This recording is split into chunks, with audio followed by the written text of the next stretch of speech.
శరణాగతి అంటే ఏమిటో తెలుసా పుత్రా? నీ బలహీనతని భగవంతుడి ముందుంచడం. ఈశ్వరా, నేను చేయలేకపోతున్నాను అని నిజాయితీగా ఒప్పుకోవడం. కొన్నిసార్లు నిన్ను నీవు అదుపు చేసుకోలేకపోతావు, ధార్మికంగా ఉండలేకపోతావు.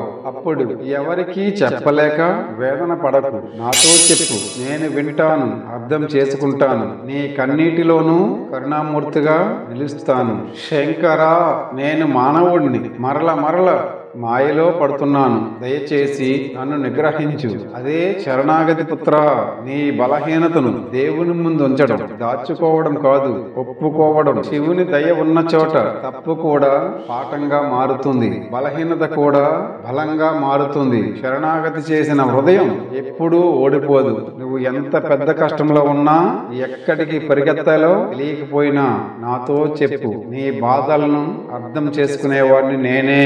ఒక్కొక్కసారి ఒక చిన్న తప్పు కూడా ఒక ఫలితాన్ని తెస్తుంది. పాపం చిన్నదైనా దానికి ప్రతిఫలం తప్పదు. ప్రార్థన అంటే కేవలం చేతులు జోడించి మాటలు పలకడం కాదు. నువ్వు ప్రతిరోజు భక్తితో నన్ను స్మరించు, ప్రార్థనతో రోజును ప్రారంభించు. అలా చేస్తే నా అనుగ్రహం నీ జీవితంలో నిరంతరం ప్రవహిస్తుంది. పుత్ర, ఈ రోజు నిన్ను ఆపిన ప్రతి అడ్డంకి రేపు నిన్ను ముందుకు నడిపించే శక్తిగా మారుతుంది. నిన్ను నేను పరీక్షిస్తాను. శివుడి దయ ఉంటే ఏ పరీక్ష అయినా ఓటమి కాదు, అది గెలుపుకి దారి. నిన్ను నేను పరీక్షిస్తాను పుత్రా, కానీ చివరికి నిన్నే గెలిపిస్తాను. కాలం నిన్ను గాయపరిచినా నువ్వు ఆ గాయానికి ఔషధమై ముందుకు సాగాలి. నీ కన్నీళ్లతో చెప్పే ప్రార్థన 1000 మంత్రాల కంటే శక్తివంతం. నీ బాధలో పుట్టిన పిలుపు అదే శరణాగతి స్వరం. పుత్రా,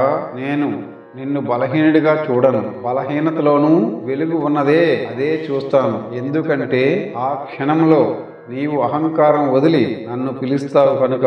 అదే నా దగ్గరికి రాబోయే మొదటి అడుగు. నీవు చెప్పు పుత్ర, శివయ్య, నాకు శక్తి కావాలి, నా మనసు చెదిరిపోతుంది, నన్ను నిగ్రహించు. అంతే చాలు, నేను నీ పక్కనే ఉంటాను. నీ బలహీనతను బలంగా మార్చుతాను. నీవు నాతో నిజాయితీగా మాట్లాడిన ప్రతిసారి నీవు కొంచెంగా దైవత్వానికి దగ్గరవుతావు.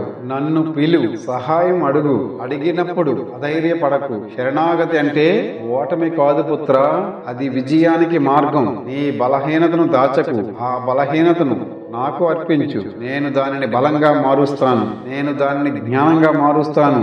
ఓడిపోవడం తప్పు కాదు, కానీ ఓటమి వెనుక ఉన్న కారణాన్ని తెలుసుకోకపోవడం అదే నిజమైన పరాజయం.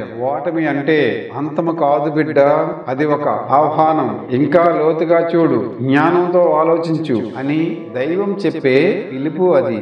నీ బలహీనతలు, నీ అహంకారం, నీ అసహనం, నీ అజ్ఞానం, వీటిలో ఏదో ఒకటి నిన్ను అడ్డుకుంటూ ఉంటుంది. దానిని గుర్తించగలిగితే చాలు, నీవు మళ్ళీ నిలబడగలుగుతావు. దైవం ఎప్పుడూ పాఠాలను పరీక్షల రూపంలోనే ఇస్తుంది. ఎందుకంటే పరీక్షలే మనకు మార్గాన్ని చూపిస్తాయి. బిడ్డ, ఓటమి కూడా దేవుడు ఇచ్చిన దీపమే. అది నీ లోపల దాగి ఉన్న చీకటిని చూపిస్తుంది. ఆ చీకటిని గుర్తించు పుత్ర, దానిపై జ్ఞానదీపం వెలిగించు. అప్పుడు ఆ వెలుగు నీకు దూరం కాదు. గుర్తు పెట్టుకో, విజయం అంటే గమ్యం కాదు, అది ఒక స్థితి. జ్ఞానం చేరుకున్న మనసు పొందే ప్రశాంత స్థితి. బిడ్డ, దుఃఖం నీతో ఉండదు, శాంతి నీలో నివసిస్తుంది. నీవు ఎదుర్కొన్న ప్రతి కష్టం ఇప్పుడు నీ విజయానికి మార్గం చూపబోతుంది. నేను ఎప్పటిలాగే నీతోనే ఉన్నాను. కేవలం నీ కళ్ళలోని ఆశను మళ్ళీ వెలిగించు. ఇది కొత్త ఉదయం, కొత్త ఆరంభం. నీ జీవితం దివ్య కాంతితో నిండబోతుంది. బిడ్డ, కొన్ని రోజులుగా నీ మనస్సు భారంగా ఉందని నాకు తెలుసు. నీ జీవితం నీకు తుఫాను లాంటి సంఘటనలు చూపించింది, నీ సహనాన్ని పరీక్షించింది, నీ విశ్వాసాన్ని కదిలించింది. కానీ బిడ్డ, ప్రతి రాత్రి ఎంత చీకటిగా ఉన్నా ఉదయం తప్పక వస్తుంది కదా. అదే విధంగా నీ జీవితంలోనూ కొత్త వెలుగు ఉదయించబోతుంది. నీ బాధలు వృధా కాలేదు పుత్ర, అవి నీ ఆత్మను మరింత బలాన్ని చేకూర్చాయి, నీ హృదయాన్ని శాంతి మార్గం వైపు నడిపించాయి, నీ విశ్వాసాన్ని మరింత లోతుగా నాటాయి. నీవు చిందించిన ప్రతి కన్నీటి చుక్క ఇప్పుడు ఆశీర్వాదాల రూపంలో నీ జీవితంలోకి తిరిగి రానుంది. ఒక్కసారి ఊపిరి పీల్చుకో బిడ్డా, నీ గతాన్ని క్షమించు, నిన్ను నీవు క్షమించుకో. ఎందుకంటే క్షమించే హృదయం లోపలే నీ శివుడు నివసిస్తాడు.